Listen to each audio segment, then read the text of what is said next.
अस्सलामुअलैकुम वरहमतुल्लाहि वबरकातुहू। आज हम बेरियम मील को स्टडी करेंगे।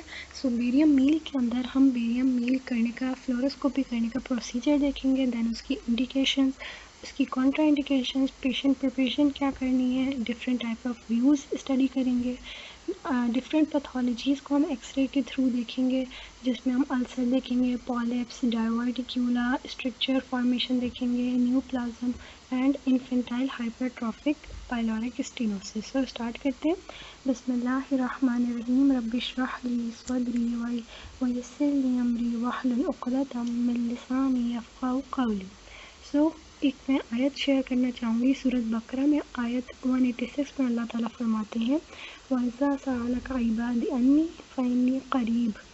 और ए पैगंबर, जब तुमसे मेरे बंदे मेरे बारे में दरियाफ़्त करें तो कह दो, मैं तुम्हारे पास हूँ, मैं तुम्हारे करीब हूँ। जब कोई पुकारने वाला मुझे पुकारता है तो मैं इसकी दुआ कबूल करता हूँ। तो इनको चाहिए कि मेरे हुक्मों को माने और मुझ पर ईमान लाएं ताकि नेक रास्ता पाएं। अल्लाह ताला तो खुद कह रहे हैं कि मैं तो बहुत करीब हूँ। हम ऐसा क्या करें कि वाकई हमें जब अल्लाह ताला करीब महसूस हो और अल्लाह ताला की हम जब मोहब्बत हासिल कर सकें। हमें चाहिए कि हम इन 4 चीज़ों को अपनी ज़िंदगी का हिस्सा बना लें। पहली चीज़ ये कि लर्न अबाउट एट्रीब्यूट्स ऑफ अल्लाह सुब्हानहू व तआला, कि अल्लाह ताला के जो एट्रीब्यूट्स हैं, जो अल्लाह ताला के नाम हैं, जो अल्लाह ताला के 99 नाम हैं, उनको जो है वो बहुत अच्छे से समझते हुए, तदब्बर करते हुए उनको याद करें और उनको जो है वो अपनी डेली ज़िंदगी में शामिल करें, रोज़ पढ़ें, ताकि हमें जो है अल्लाह ताला उनके नामों के साथ बहुत ज़्यादा करीब हमें महसूस हों।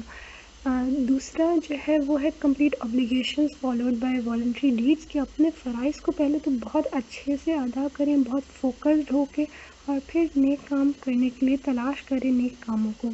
तीसरी चीज़, प्रैक्टिस क्वालिटीज़ लव्ड बाय अल्लाह सुब्हानहू व तआला, कि वो चीज़ें, वो क्वालिटीज़ को अपनी ज़िंदगी में लेके आएँ, प्रैक्टिस करें जो कि अल्लाह ताला जिन क्वालिटीज़ से मोहब्बत करता है।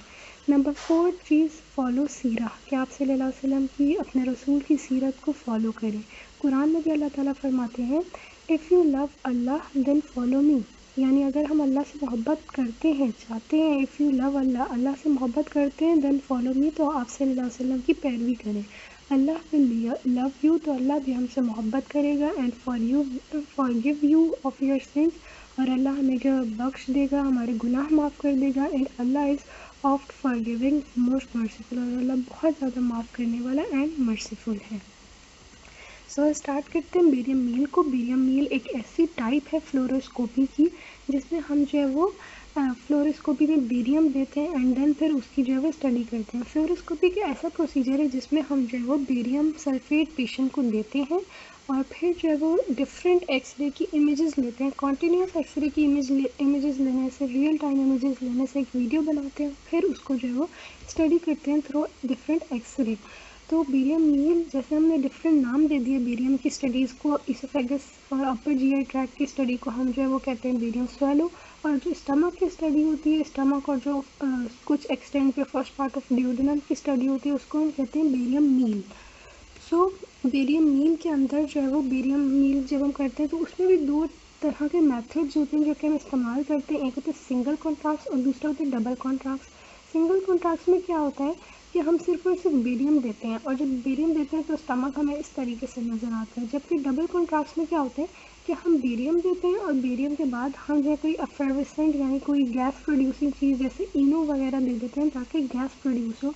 तो जहाँ जहाँ गैस मूव करती रहेगी वहाँ का हमें म्यूकोजल लाइनिंग जो है वो बहुत अच्छे से वाजिया हो जाएगी। यहाँ पे गैस आएगी तो यहाँ की वाजिया हो जाएगी, यहाँ तो ये मूव करती रहेगी गैस और हमें जो है वो पीछे का म्यूकोजा नज़र आता रहेगा। इंडिकेशंस क्या है कि कब हमें बेरियम मील कराना होता है, जब जो है वो गर्ड डिजीज़ और रिफ्लेक्स डिजीज़, जिसमें जो है वो स्टमक का जो एसिड होता है वो बैक इसोफेगस में आने लग जाता है, पार्शियल कहीं पे ऑब्स्ट्रक्शन हुई हो, पेप्टिक अल्सर हो, एंडोस्कोपी फेल हो जाए, जब एंडोस्कोपी का कोई फ़ायदा ना हो रहा हो तब, या पेशेंट का कंसर्न ना हो एंडोस्कोपी कराने का, या कोई मेलिग्नेंसी हो, तब हम बेरियम मील करते हैं। और कॉन्ट्राइंडिकेशन क्या है कि कब हम नहीं करते, तो जब कंप्लीट ऑब्स्ट्रक्शन हुई हो कि बिल्कुल मूव ही नहीं कर सकते बेरियम आगे, तब हम नहीं करेंगे, या सस्पेक्टेड परफ्यूरेशन और फिर लीक होने के चांसेस हैं तो फिर हम बेरियम नहीं देते।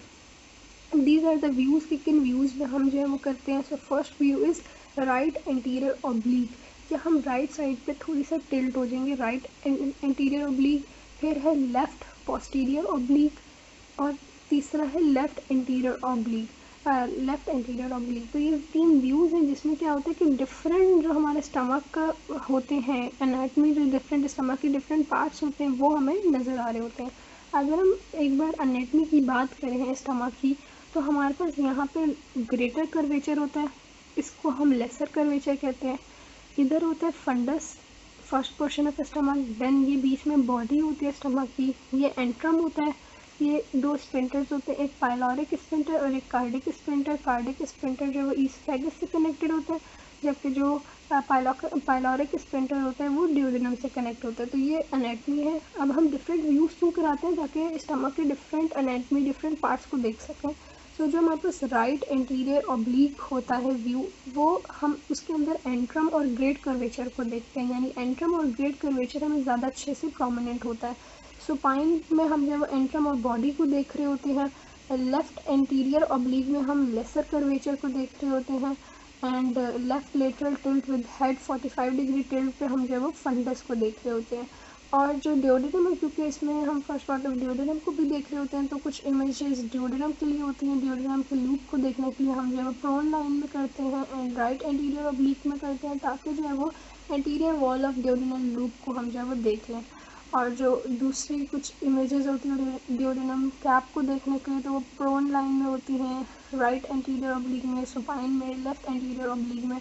सो ये सारे जो है वो व्यूज़ हैं। दिस इज सिंगल कॉन्ट्रास्ट से हमें पूरा वाइट नज़र आएगा, और दिस इज डबल कॉन्ट्रास्ट से जो लाइनिंग है उसकी वो वाइट नज़र आएगी, और बीच में हमें म्यूकोजा नज़र आएगा। सो ये बहुत अच्छी पिक्चर है। हमें फंडस नज़र आ रहा है, ये बॉडी है, यहाँ पे एंट्रम है और यहाँ पे स्पिंक्टर है, पाइलोरिक स्पिंक्टर।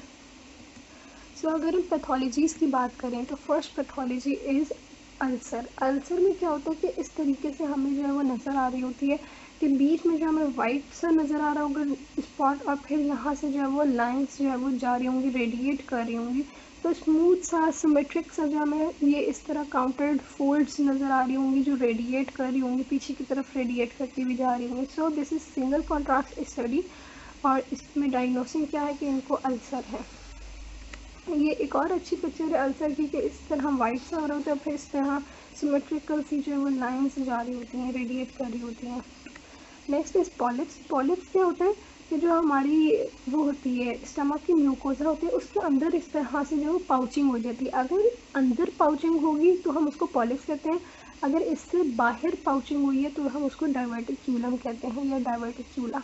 सो जब हम इसकी इमेज देखते हैं, हम जब डबल कॉन्ट्रास्ट स्टडी है, क्योंकि इसमें हमें वाइट म्यूकोजा नज़र आ रहा है, तो इस डबल कॉन्ट्रास्ट स्टडी के अंदर हमें इस तरह जो है वो अंदर लूप्स सी नज़र आ रही होती हैं, कि अंदर जो है वो लूप्स बनी हुई हैं, और ये इसको हम फिलिंग डिफेक्ट्स कहते हैं, कि ये कहीं कहीं से जो है वो इस तरह ऐसा लग रहा है जैसे फिल नहीं हुआ। So this is filling defects present in stomach, और इसके हम डायग्नोसिस कहेंगे कि ये गैस्ट्रिक पॉलिप्स हैं।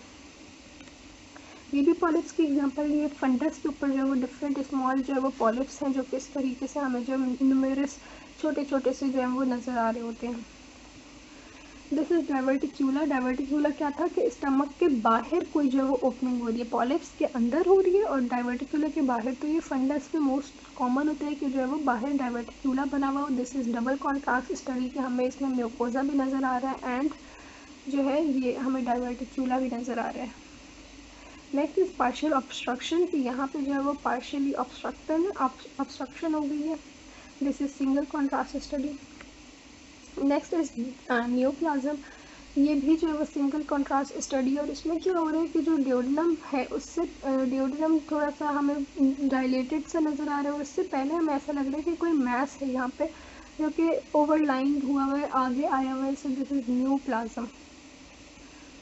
Last is pyloric stenosis. जो हमारा पाइलोरिक स्फिंक्टर होता है, जो कि ड्यूडेनम और स्टमक के दरमियान होता है, वो बहुत ज़्यादा क्या हो जाता है, बीच में से पतला हो जाता है। तो ये बच्चों के अंदर ज़्यादा होता है। इनफेंटाइल हाइपरट्रॉफिक पाइलोरिक स्टेनोसिस के हाइपरट्रॉफीड हो जाता है यहाँ पे मसल्स जो होते हैं पाइलोरिक स्फिंक्टर के, और बहुत ज़्यादा स्टेनोसिस हो जाती है, छोटी हो जाती है पैसेज। इस तरीके से जो है वो ये नज़र आता है कि हमें पूरी जो है वो स्टमक जो है वो फिल्ड नज़र आएगी, क्योंकि आगे पाइलोरिक स्फिंक्टर बहुत पतला है कि वो आगे जाने नहीं दे रहा। So that's it. Jazakallah khair. Assalamu alaikum wa rahmatullahi wa barakatuhu.